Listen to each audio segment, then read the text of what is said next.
Hello everyone, in today's video we're going to show you how to fly the Cessna 208. Now this is a really neat airplane. It's definitely the definition of, it's cool, turboprops. You know what else is cool? Fixed landing gear. I have an idea, let's put them together in the same plane, see what we get. And this is what we get. This is a really neat aircraft. It is a very popular career aircraft, and it's got a couple little tiny quirks that always kind of throw people off, and I hope to kind of sort of show you. So let's go ahead and get this thing all ready for setup here. We're going to go ahead and get rid of the cowl plugs there. We're going to come down here and get rid of our chocks and, of course, pop the piece off the pitot. In a normal day, of course, we'd want to kind of go around this aircraft and carefully check it to make sure everything's looking pretty good here. You don't want to come anywhere near this pipe when this thing's warm. And everything's looking pretty good. Obviously, we have ourselves the regular version. Climb on inside, and one of the things I get a kick out of is I turn my head, and I can see there are two people sitting in the back, and apparently we're bringing somebody with us today. But that's cool. Well, we'll fly them down to Hartford Hospital, I suppose. So coming down inside this, when you look at this thing right away, if you've not actually flown this airplane before or sat in one in the real world, you'll notice it is remarkably roomy for its size. When you think of these Cessnas, you don't realize just how big this thing is. One thing I really love is the fact if you look at the yoke, you can actually see that it goes in at an angle in order to make room for you to actually reach down and grab this thing. This thing feels like a bus and it flies like a bus, which there's absolutely nothing wrong with in the slightest. I actually kind of like this airplane. So kind of taking a look at our initial sort of setup here. Basically, our electrical stuff is all handled on one little box that they just sort of, arbitrarily mounted to the left side here. You can see all of our master switches all pretty much all ready to go. We've got some standby alternators and stuff along those lines. Swinging up here, you've got all your heating tools, basically for anti-ice purposes. We also have the ability to kind of do all of our standard lights. We have the good old-fashioned G1000, a good autopilot. These are really expensive autopilots. They've done a really, really, really nice job for kind of giving us all the toys, so to speak. Any critical lighting that you need for the purposes of basically keeping things kind of illuminated, obviously, as a purpose of lighting, are all kind of on the bottom. You got your air conditioning, you've got a couple heat options, and of course, you have the very critical keep me warm during the winter switch, which is very important. Now, you're definitely going to want to remember where that switch is. It's going to cause some ITT problems for us later on. Where this aircraft starts to get complicated is when you move into the throttle quadrant in the middle. You'll notice we have our good old-fashioned power lever. We don't have a throttle on board. This basically lets us choose the power.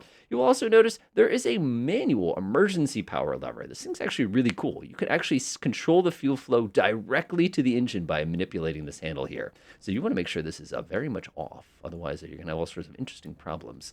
I can already see that I'm starting to get interesting problems. Let go. Cool. All right, there we go. Everything's all set. We've got our trim, which is set. We've got our condition lever. Notice we have a high and a low idle here.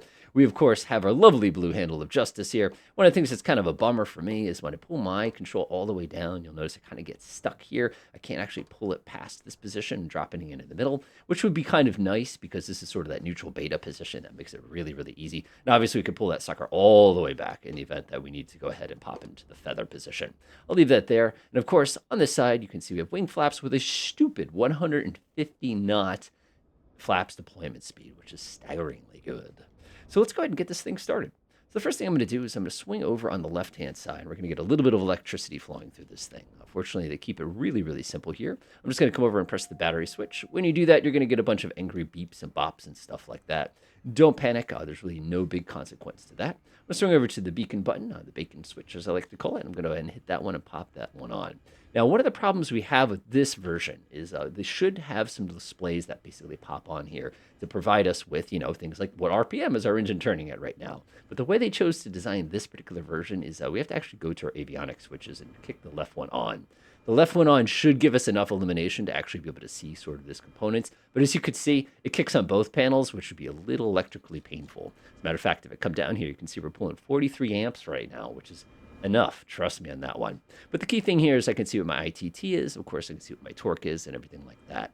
What I would actually do is come down here, and normally when you hit the engine page, we get a little bit more information here, but they're just not going to give that to us because, again, the NG is really the thing we need. All right, let's go ahead and put our RPM all the way up into the full position. We're going to swing into this side. We have a couple different switches here. You'll notice the generator and ignition. Everything's kind of over here. You can go pop that to reset and put that back to the on position like that. So we've got our fuel boost. Notice it's got a normal button. Notice it's got an on. For the purposes of ignition here, I'm going to flip this into the on position. We've got our starter motor. And what we're going to do is we're going to click it to start. And we got to remember to shut it back off of start. And you'll see what I mean in a few minutes. I'm going to back my head out so we can kind of keep an eye on everything as the party starts here. So what I'm going to do is I'm going to engage the starter. It's going to start this thing clicking away. And you can see here that my NG starts to slowly climb. You can see about 6. What you want to do is hold your mouse right over the mixture condition here. And you're just going to wait until that NG gets about as high as it's going to go. Typically around 12 is considered like the absolute minimum. You can see we're chilling at 12 right there. I'm going to give it just a little bit more, and I'm going to pop it to the low idle position. What you're looking for is for the ITT to rise. You'd want, of course, in the real world, to keep your hand right on the condition lever just in case it decides to do a hot start. And everything really should slowly start moving up on its own.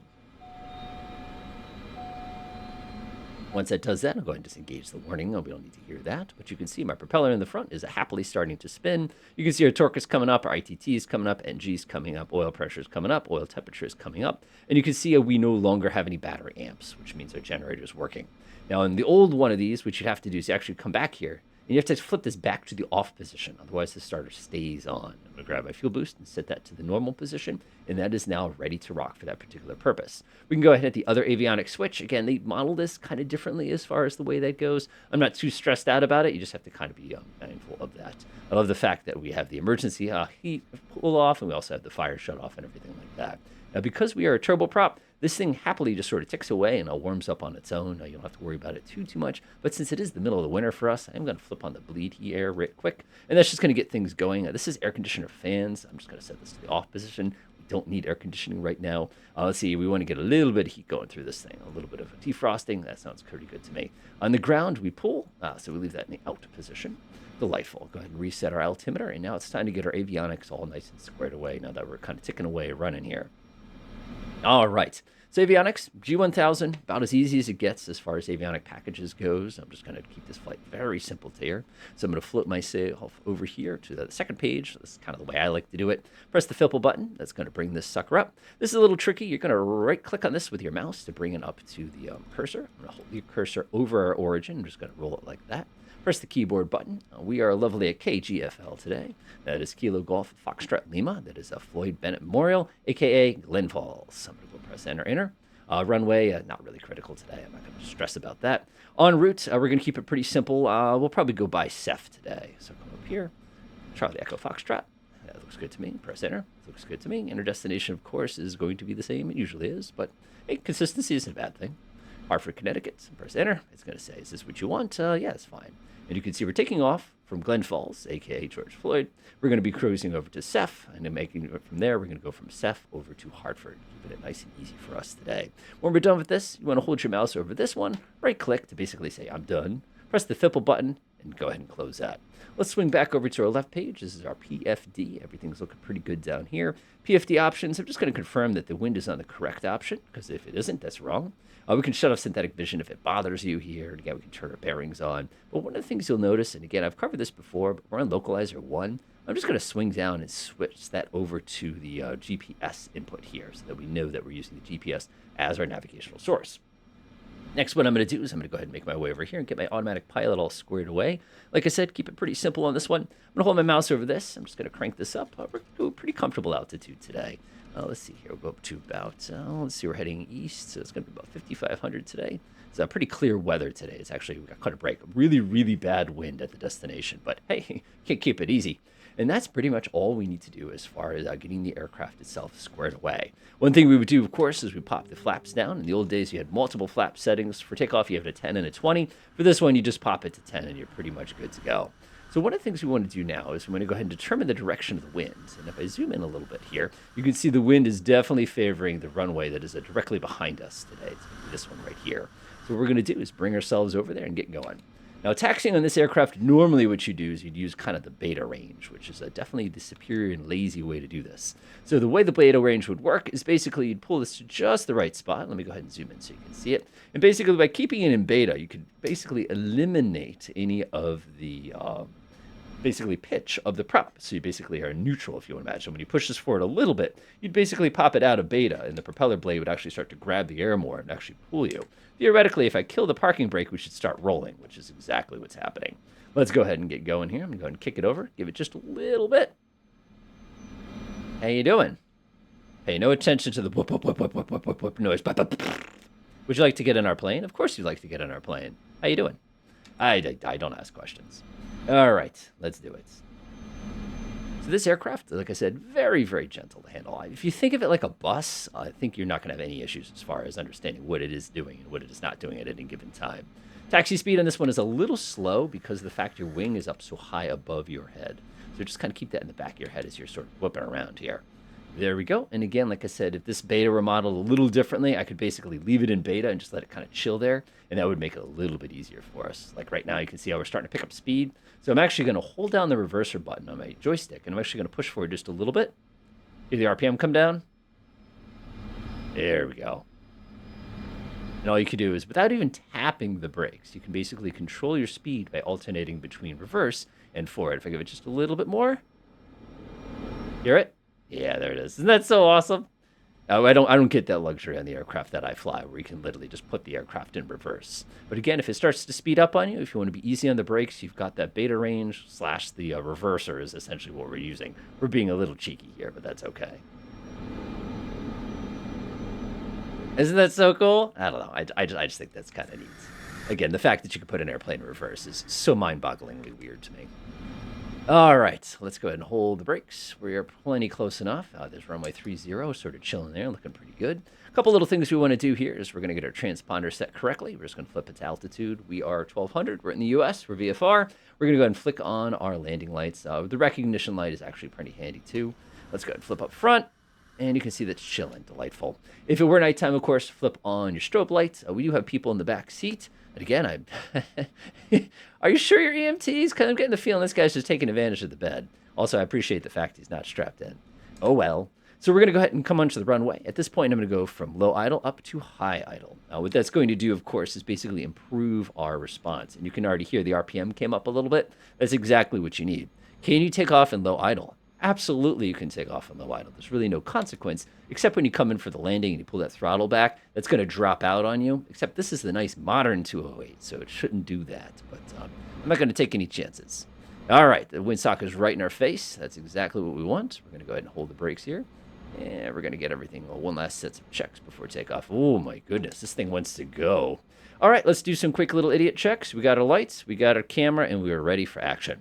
So takeoff on this aircraft is really, really straightforward. You can see we have a maximum torque limit right here.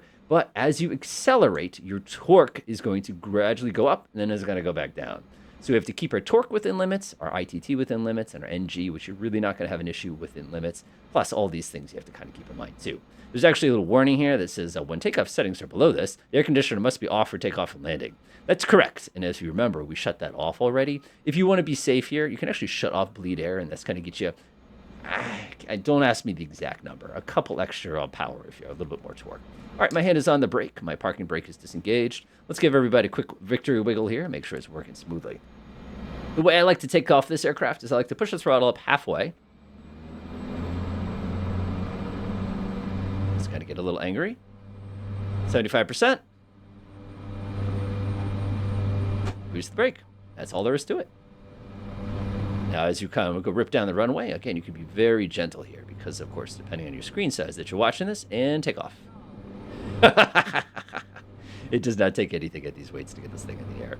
Usually you're waiting for about 70 or so to lift that nose up. With that one click of flaps, though, this thing just wants to fly. And you can see there's that classic patented turbulence. Climb right now, you want to keep between 80 and 90 knots. As you can see, this thing just wants to go. Once we're better than 85 knots, you can go ahead and pop up that click of flaps. The nose is going to sink on you. Ta-da. And, of course, after the nose sinks on you, just give it a few moments to kind of catch up to itself. And once it does so, of course, we're pretty much ready for our journey here. Let's go ahead and take a nice, gentle right turn. Stay out of the traffic pattern. Upstate New York today. And as you maneuver, like I said, anything above 100 knots is going to be plenty. You don't want to be going too fast when you maneuver, obviously, because you cause issues. Theoretically, we have a patient in the back seat, so I'm scaring the crap out of him right now as we tip our entire aircraft. But if we need to get to Hartford Hospital, we got to move. All right, take this nice, gentle right turn. Looking good, looking good. And again, this aircraft has so much excess power. The earlier versions did not. This version does. And there we go, right into the sun. Ow, my eyes. Why did I not bring my sunglasses? One of the funniest things I remember with sunglasses and an airplane, of course, is I'm flying, and I had my aviators that my wife so graciously bought me one year for my Christmas. Really, really nice pair of aviator glasses. And, of course, what had happened is at some point during the flight, I dropped my glasses. I put my glasses back on. We're flying. I'm like, something's not working with my sunglasses right now. The left frame had popped out, and the right frame had stayed in. So I had no idea. I'm like, these glasses are weird. I'm getting this weird whatever going on here. It took me a while to realize I was actually missing part of my sunglasses, but that's okay. All right, so one of the things you'll notice here is I have not had to adjust my power settings. Again, my throttle's chilling here at about 75%. This is plenty. I'm going to go zoom in a little bit so you can kind of see what the party's up to here. There we go. One of the things you'll notice is because we set everything up really carefully before our journey here, we've got that basically highway in the sky above our head. That clicking noise, by the way, is me just basically trimming this thing out. And one of the cool things is we've got this lovely indicator here, which is telling us where we're going. So all I have to do is put that indicator on the path we need to be on and basically take a nice gentle left turn in a few moments. This is a good time to go ahead and flip on the automatic pilot. So I'm just going to go over to AP, flip that on. Yaw damper is going to come on. Mode-wise, we're looking at nav mode. And you can see here it's going to hold the pitch for us. And if we need to control the pitch, we can actually use this knob right here and kind of adjust it a little bit. I don't know why this aircraft's being that aggressive, but I don't know. I didn't design the autopilot standards on this thing, so it's going to do what it's going to do. So what I have here is about a 107 knot climb. Plenty. I've not really had to adjust power or anything at this particular point. I could add a little bit more torque. You can see we've got plenty of overhead. But what I'm going to do instead is turn the heat back on because I'm freezing. Of course, what this normally would do in the real world is you'd see the ITT kind of sneak up a little bit. And of course, that would happen. Other things you want to keep in mind, too, is one of the things I did not mention is we do have an inertial separator on board. There were no clouds and there was no dust on the ground, so we did not need to use it. This needs to be used whenever you're in a situation where there are particulates that could get sucked into the engine. But again, for our particular cases, we just didn't need it, so I left it off. All right, we've got plenty of altitude underneath us. Let's go ahead and get our landing lights off. It looks perfectly fine for us. If we did want to be nice, we could let the people in the back seat use their laptops. Again, we can set our little power outlet to the on position. I don't know, why not? I mean, maybe they want to, like I said, play or charge their phone or something like that. Go ahead and stick my head out the window. You can see the aircraft is now leveling off at the desired 5,500 feet. Everything is working great. So now it's time to go ahead and get this aircraft ready for its cruise. Cruise on this aircraft is remarkably simple. The only decision you have to make as a pilot is, of course, when am I going to power setting am I going to use that does not make any of these gauges get too high, and what RPM do I want to use so that I don't go deaf before I get to my destination. Now, the cool thing is the way this turboprop operates is the fact that my propeller handle is basically the volume control handle here. It's not so much power. It's not like when you're on a smaller airplane with a traditional piston engine that we need to use this handle basically as a way to, reduce wear and tear in the engine. This thing's really just volume. So, for example, if I were to take this real quickly here and pull that back, you can see I'm at 1,875 RPM. Pull that back, I'll come down to 1,800 RPM. I think you'll find this very interesting. And 1,800 is about as close as I can get. Now, that's the equivalent of turning the volume down. One of the things you'll probably observe is my torque goes up as my RPM goes down. That makes sense because we're measuring reactive force, and there's a greater reactive force. So you can see all that really did is make us quiet. It didn't slow us down. It didn't speed us up. It didn't really change our torque. And again, I haven't had to really change anything yet. I'm just kind of cruising along, which is what makes this thing so incredibly simple to use, which is one of the reasons why this is a great career aircraft. There's another reason why I'm showing it. So now, of course, we can appreciate upstate New York this time of year. Yeah, we still got some snow on the ground where we are, but the big thing is it's just cold and very, very, very windy. So everything's all set. I'm going to come float down here. My airspeed is beautiful. We got 171 knot true. Checks. We got 160 indicated. Makes sense. We're underneath the barber pole here, so we're perfectly safe. Notice we don't have the yellow arc in this one. As a matter of fact, if you go to the airspeed indicator, we have green or red. There's no yellow, which means all of the speeds are doing. I bought the whole airspeed indicator. I intend to use the whole airspeed indicator. Just one of those kinds of things. So we'll get you at the top of the descent. All right. We've got about 8 minutes to get down to our destination. We're just crossing over Westover now. So this aircraft, of course, descent, very, very simple. We're a relatively high drag aircraft, especially since we don't have retractable landing gear. So taking a look at the top here, I've got about 8 minutes to go, and I'm about 5,000 feet up. We can do a 500 feet per minute descent, which will be perfectly pleasant. Go ahead and make sure my altimeter is all squared away here. We're going to go ahead and select our altitude here. It's going to be relatively low because we're going to Hartford.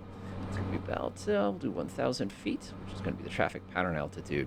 Now, what we want to do is 500 feet per minute would be pretty optimum here, given the fact that we're so far away, but obviously there'd be 11 minutes, so we can't quite do that altitude. 55 minus, obviously we do 1,000 feet per minute, that's 5.5 minutes, so we'll split the difference and call it 800 feet per minute. So I'm going to press the VS key. I'm going to go ahead and roll this until it says 800. Go ahead and give that a quick little couple clicks there. There's 800. I'm going to pull the throttle back a little bit. You don't have to pull it back far. Again, it's just a little crack backwards is going to be more than enough for that purpose. There we go. Even lower, right about there. It looks pretty good. So it's about 1600 torque here, which is going to get us coming down pretty simply. Obviously, like I said, we're coming into Hartford today, so we want to go ahead and see what they've got as far as weather goes. Obviously, we're a little far out at this particular point. We're going to kind of make our way down. If this were like a normal flight or something like that, we could get a lot closer before our descent, which would probably be safer because, of course, if we lose our engine now, not having altitude underneath us is considered more dangerous than, making your ears hurt a little bit. But remember, we're not a pressurized plane, so we're kind of at the mercy of whatever's going on as far as that goes. So coming into Hartford today, obviously we've got an incredibly strong wind. That means we're going to be taking runway 29, which is crazy if you ask me. Let's see here, 126.45 I think is what we want. So I'm going to come up here real quick. We're going to go ahead and switch this here. I would hold the right click. 126.45.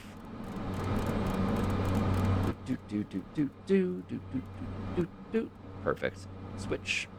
Click. And now we want to turn on COM 2 for a second here. Did I do 126.45? No, I did that right. There it is.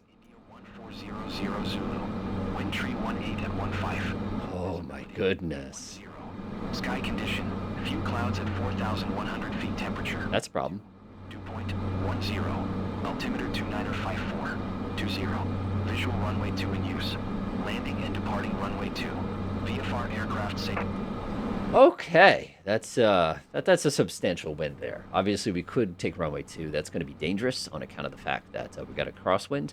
In my opinion, it's going to be much safer to take runway 29er, which, of course, happens to be the shorter runway.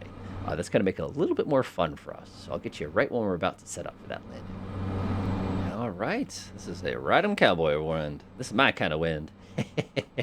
So what we're going to do is we're going to be landing runway 29er today. If you look off the nose there, that is a runway 20. That is the wrong runway.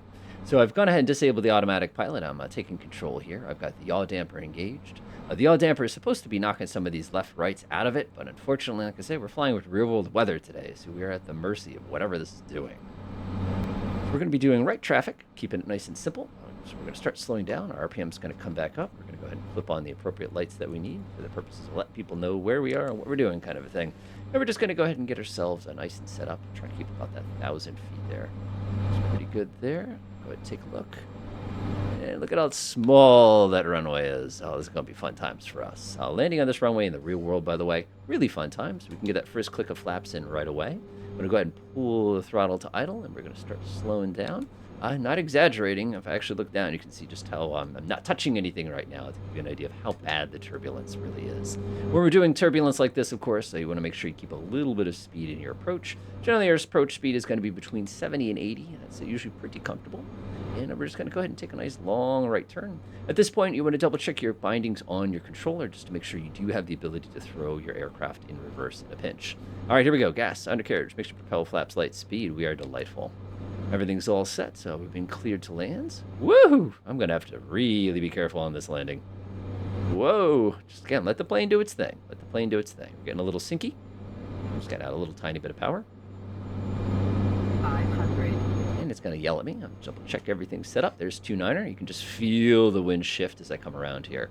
Now, in the real world, as you can see, it's actually hard to see. There's a dike that goes around the entire airport here. So when you land on 29er, one of the challenges is you actually have to get over the dike, over the runway 2, and then settle the thing on the ground. As you can see, it's not the most optimal condition. But, I'm flying for world weather today because reasons. All right, there's 29er. You can see we have a crosswind even on the crosswind runway. That's good times. All right, speed's good. Power's good. A little underneath that turbulence. Install. Good morning. Have you met my friend Stahl? All right. Going to come down to idle. We're going to let the nose come up. Just going to whoop. Let it do its thing. Let it do its thing. Full throttle going around. We're just going to hold everything just like that. Again, about 65, 75. We're going to start climbing back up. Bring our flaps up once we cleared all the obstacles, and we're going to go do that one again. All right, round 2. Keep our speed up a little higher this time, see if we can kind of burn our way through it. One thing we can do if it's this bad is you can actually bring up one click of flaps to try to help it reduce the bumps. What we're basically going to have to do here is do exactly what we did before, remembering that your turboprop takes a minute to actually kick in. There we are. It's okay. Let the plane do its thing. Speed is good. Speed is good. Runway 29er. Hover it just a little bit. We're going to pull the nose up. Oh, that's one bounce. Go around again. This is going to take a few. All right, third try. So this time we're going to come in with one click less flaps. Try to go ahead and reduce the bouncy bounces there.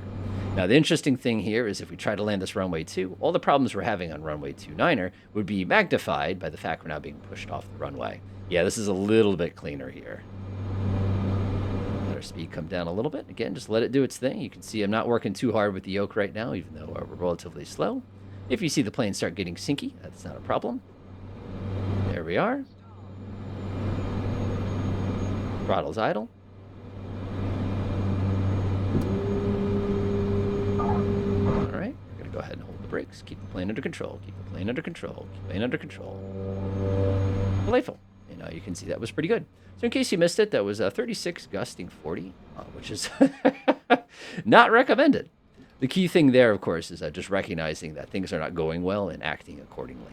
Once we get on the ground, of course, our poor passenger in the back, he was originally going to be fine, but we gave him several heart attacks. But sometimes you do what you have to do, of course. Go ahead and hold the brakes here. Once you've gotten yourself safe and off the runway, it's a good time to go ahead and flip over to low idle. Otherwise, you're going to be riding the brakes. You're going to be riding the beta range of the aircraft. There we go. Delightful. Let's go ahead and get our lights off to let everybody know. We're going to pull this back by one click. You can hear the RPM spool down a little bit, and that's going to make it a little bit easier to get to our destination. Now, if you're using this aircraft in career mode, which is probably why you're here today, one of the things you've got to remember is if you get that slam, you're going to get massively dinged. So one of the things is if you do have something that extreme, just keep going as long as you have fuel and basically keep doing those little approaches until you get something that looks like it's going to work. Using that one click of removed flaps really made a difference for that approach just on account of how insanely strong and gusty those particular winds were. Probably not the best day to be flying with real-world weather turned on. By the way, don't forget to be tipping your ailerons into the wind whenever you're operating in conditions like this. Now, let's say that this is my parking spot. So I'm going to go ahead and hold the brake here. And again, we wouldn't park in the middle of the taxiway like this. That would be kind of disrespectful. All you have to do to get this thing shut down is very simple. We're going to swing over to this switch here. Avionics come off first. We're going to take the condition handle. We're just going to pull it back like that. And you can pull back that handle right there. Swing it over on this side. We don't have to worry about the generator, but we do have to worry about the battery. Once that's all off, and you can hit off the beacon light, have a good time, and enjoy.